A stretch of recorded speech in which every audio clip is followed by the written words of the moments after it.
জীবন চরিত্র তার সঙ্গে আমাদের কেন সম্পর্ক রাখা দরকার, এই সম্বন্ধে দু একটি কথা আলোকপাত করবো ইনশাআল্লাহ।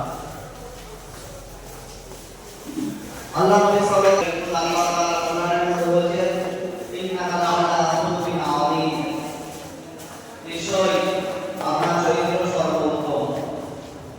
আল্লাহ কোরআন থেকে আল্লাহ রাব্বুল আলামিন কাছে কতটাই উচ্চ, কতটাই মর্যাদা সম্পন্ন।